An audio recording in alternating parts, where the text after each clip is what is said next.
Hello प्यारे भाइयों और बहनों, आपका मेहर टीचिंग में स्वागत है। मैं आपको आज अक्षांश और देशांतर रेखाएं बताऊंगी और शॉर्ट नोट्स ये सारे लिखे हैं मैंने, देख सकते हो आप, इतने सारे शॉर्ट नोट्स हैं।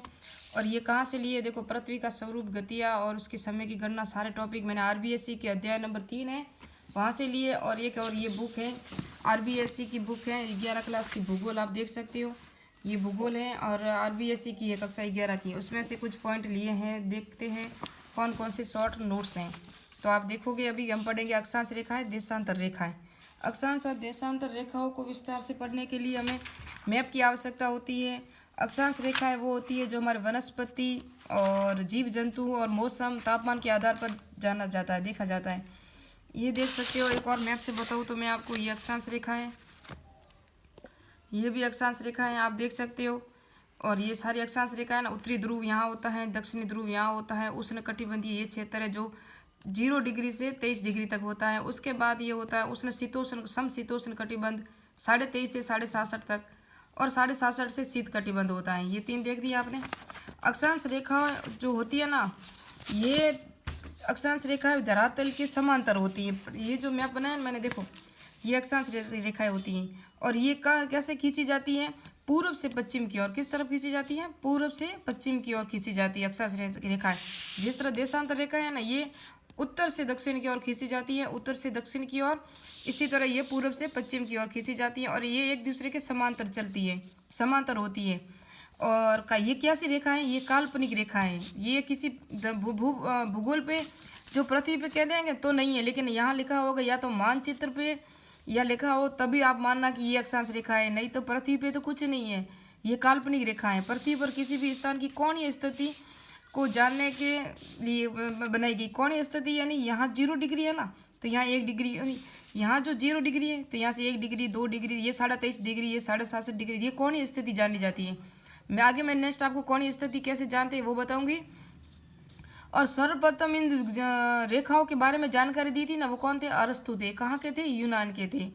तो दो अक्षांशों के मध्य की जो क्षेत्र है ना, ये जो क्षेत्र मध्य का, ये जो क्षेत्र, ये जो क्षेत्र, ये जो क्षेत्र, ये क्षेत्र, इसको क्या कहते हैं? कटिबंध कहते हैं। ये लिखा हुआ देखो, दो अक्षांशों के मध्य क्षेत्र को कटिबंध कहा जाता है। ये मैंने सारे पॉइंट आरबीएस से लिए हैं, आरबीएससी बुक से लिए हैं, कुछ एनसीईआरटी से लिए हैं। और ये सेकंड ग्रेड का टॉपिक है। इसके बाद पढ़ेंगे हम पृथ्वी की गतियाँ और उसके प्रभाव भी पढ़ेंगे, लेकिन ये सारा पहले पढ़ लें डिटेल से।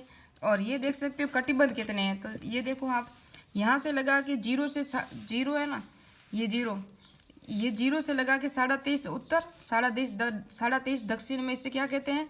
उष्ण कटिबंधीय अक्षांश कहते हैं। क्या कहते हैं? उष्ण कटिबंधीय अक्षांश। तो ये अक्षांश रेखा है इसलिए। फिर 23.5, ये देखो 23.5 से 67, और फिर यहाँ 23.5 से 67, इसको क्या कहते हैं? शीतोष्ण कटिबंध कहते हैं। क्या कहते हैं? शीतोष्ण कटिबंध कहते हैं इसको। फिर उसके बाद शीत कटिबंध कहाँ आता है? 67.5 से 90 डिग्री पे शीत कटिबंध होता है। और इधर भी दक्षिण में भी 67.5 से 90 डिग्री पे शीत कटिबंध होता है। और इसको आधार क्या माना है? वनस्पति, जीव जंतु, तापमान के आधार पर इन अक्षांश रेखाओं का आधार माना, अक्षांश रेखाओं को। इसी के आधार पर इनको खींचा। पता है आपको, ये भूमध्य रेखा है, तो भूमध्य रेखा के चारों तरफ क्या वर्षा ज़्यादा होती है, तापमान भी अधिक होता है, तो इसीलिए जीव जंतु के आधार पर इसको आधार माना है। फिर यहाँ सर्दी बहुत पड़ती है और यहाँ बर्फ़ जमी हुई है, आपको पता हो तो, यहाँ बर्फ़ जमी हुई, इसके लिए शीत कटिबंध कहा गया है। जिस तरह देशांतर रेखा है ना, ये रेखा है, ये हमारे समय को ज्ञात बताती है कि कितना समय होगा। 0 डिग्री देशांतर है ना, इसे क्या कहते हैं? प्रधान मध्यान्ह रेखा कहते हैं, अंतर्राष्ट्रीय तिथि रेखा भी कहते हैं इसे। और इनकी संख्या कितनी है? 360 है। तो ये कैसा व्रत बनाती हैं? ये देख सकते हो, ये अर्धवर्ताकार व्रत बनाती है। जिस तरह अक्षांश रेखा है ना, ये देख सकते हो आप, पूर्ण वर्ताकार व्रत बनाती हैं। ये पूरा व्रत बनाती हैं अक्षांश रेखाएं, ये ऐसा पूरा व्रत बनाती है। तो जिस तरह अक्षर, ये जो डिग्री ये है ना, ये अर्धवर्ताकार व्रत बनाती है। एक 0 डिग्री देशांतर है ना, ये पूर्ण व्रत बनाती हैं। बाकी ये सब अर्ध व्रत बनाती हैं। और इसकी दिशाएं क्या होती है मैंने बता दिया, उत्तर से दक्षिण दिशा होती हैं। ये दो देशांतरों के मध्य भूमध्य रेखा की जो होती है ना, लंबाई कितनी है, बीच का स्थान कितना है, तो ये देख सकते हो 111.32 किलोमीटर। किसका? इन रेखाओं का 111.32 किलोमीटर है। और दो देशांतरों के मध्य स्थान को क्या कहा जाता है? गोरे या गोर। ये जो है ना, ये स्थान, इन दोनों के बीच को गोरेगा या गोर कहा जाता है। जिस तरह इन दोनों के बीच के स्थान को कटिबंध कहा जाता है ना, और इन दोनों के बीच के स्थान की दूरी 111 किलोमीटर है। कितनी है? 111 किलोमीटर है। और यहाँ जो रेखा है ना, यहाँ जो उत्तरी ध्रुव पे, यहाँ रेखाओं की दूरी अधिक हो जाती है। अक्षांश रेखाओं की है ना, देशांतर रेखाओं की नहीं। तो 111.69 किलोमीटर यहाँ होती है इसकी गहरा लंबाई चौड़ाई होती है।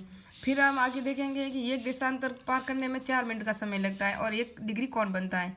क्या बनता है? 1 डिग्री कौन बनता है? 4 डिग्री का समय लगता है। जिस तरह यहाँ से एक देशांतर यहाँ से पार करेंगे 1 डिग्री का कौन बनेगा और 4 मिनट का समय लगेगा। ये देशांतर रेखाएं हैं। ये 360 है, 180 पूर्वी देशांतर है, 180 पश्चिम देशांतर है। पृथ्वी जो परिक्रमा करती है ना, वो पश्चिम से पूर्व की ओर करती है, जबकि जो अक्षांश रेखा है ना, वो पूर्व से पश्चिम की ओर खींची जाती है।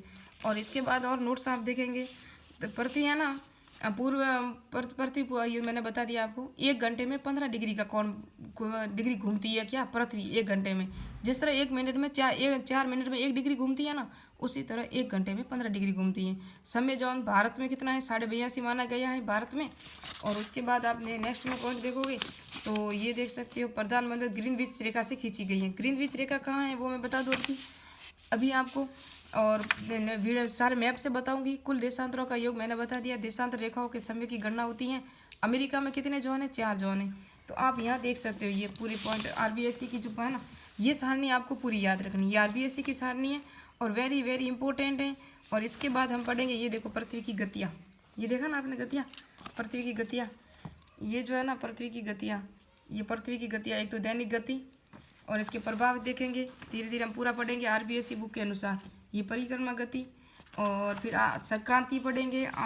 ये जो संक्रांति है ना, इसे भी हम पढ़ेंगे। ये आप देख सकते हो, ये भी पढ़ेंगे और पूरा डिटेल से बताएंगे आपको। लेकिन आप एक बात ये नोट्स कर दें, जितना मैंने बताया है आपको ये नोट डाउन कर लें। ये जो है ना समय जॉन, ये कितने हैं ये देख सकते हो। अधिक विस्तार वाले राष्ट्रों में अधिक प्रमाणित समय रेखाएं। संपूर्ण पृथ्वी 24 समय भागों में बांटा गया है। प्रत्येक भाग को समय कटिबंध कहते हैं। और कनाडा में 5 हैं, संयुक्त राज्य अमेरिका में 4 हैं, यूरोप में 3 हैं, रूस में 11 जोन है। इसी तरह आपको ये चारों को याद रखना है कितने जोन है। और भारत में जिसका ग्रीनविच समय से 5.5 डिग्री आगे है और पाकिस्तान 5 घंटे आगे हैं और भारत 5.5 घंटे आगे हैं। 82.5 डिग्री भारत का समय जोन रखा गया है। ये सारे नोट्स मैंने आपको लिखा है और बता भी दिया है। फिर भी आप देख सकते हो कुछ अगर पीछे रह गया हो तो ये पूरा डिटेल से पढ़ाऊँगी। और पूरा नेक्स्ट में ये पढ़ाएंगे हम पूरा आपको आरबीएससी बुक के अनुसार। ये सारे आयन उपसौर अपसौर भी पढ़ाएंगे, गतियाँ भी पढ़ाएंगे, संक्रांतियाँ भी पढ़ाएंगे कौन कौन सी। ये देखो पूरा डिटेल से। ये है ना, ये समकोण रेखा है, चाहे वो ये रेखा है ना, देशांतर रेखा है, अक्षांश रेखा है, दोनों मिलती है ना, उसे क्या कहते हैं? भूजाल कहते हैं। और ये प्रधानमंत्री रेखा है, ये भूमध्य रेखा है, ये आरबीएससी की मैप है, आप देख सकते हो। और ये सारा डिटेल से आगे मैं आपको पूरा डिटेल से बताऊंगी। मिलते हैं नेक्स्ट वीडियो में। समय कैसे निकालते हैं 1 डिग्री पार करने में, पूर्व में खड़ा है, पश्चिम में माइनस प्लस क्या होता है, वो सब समझाऊंगी।